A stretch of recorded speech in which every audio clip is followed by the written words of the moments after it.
Dag sê, liewe maats. Hierdie is oupa Karel se seelgeselsie. Welkom hoor. Om seels te versamel is super cool en intelligent, want dit verskaf 'n mens vreugde en dit maak jou slim op die end. Liewe maats, ons 11de geselsie wil ek 'n bietjie met julle praat oor posgeskiedenis. Posgeskiedenis. Nou ek het vir julle reeds gesê, elke gebruikte seël vertel 'n interessante verhaal, interessante storie, want dit het 'n hele lewensverhaal of 'n geskiedenis. Elke seël is deur iemand ontwerp, daarna is dit gedruk, daarna is dit versprei na die poskantore en verkoop, en iemand wou 'n brief gestuur het en het dit gekoop. Daarna het hy dit op die brief geplak en in die posbus gegooi. Daar die seël en die koevert het deur die pos gereis. Dit is gestempel. Dit is uiteindelik afgelewer en die persoon het dit in die hande gekry en sy pos gelees en miskien later het daardie seël in 'n versameling beland.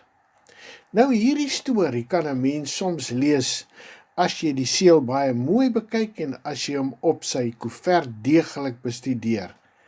Daardie studie staan bekend as die posgeskiedenis. Maar dan moet 'n mens amper soos 'n speurder wees en soms met jou vergrootglas probeer om die stempels te lees.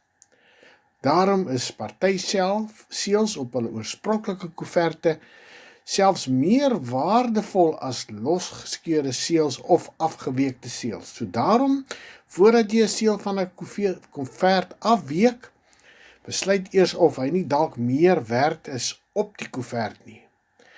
Baie mense versamel nie los seëls nie, maar net posgeskiedenis, soos byvoorbeeld net die seëls of die briewe van die Boereoorlog. Of 'n persoon versamel net sy pa of sy ma se liefdesbriewe. So daar is baie sulke tipe versamelings wat julle kan doen. Dink gerus daaraan.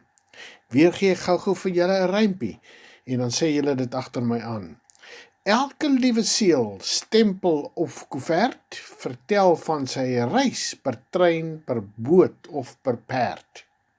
Sê dit agter my aan. Elke liewe seël, stempel of koevert vertel van sy reis per trein, per boot of per perd. Liewe maats, volgende keer gesels ons weer. Lekker Karel se seëlgeselsies. Maar intussen, onthou bietjie om seëls te versamel is super cool en intelligent, want dit verskaf mens vreugde en dit maak jou slim op die end. Totsiens!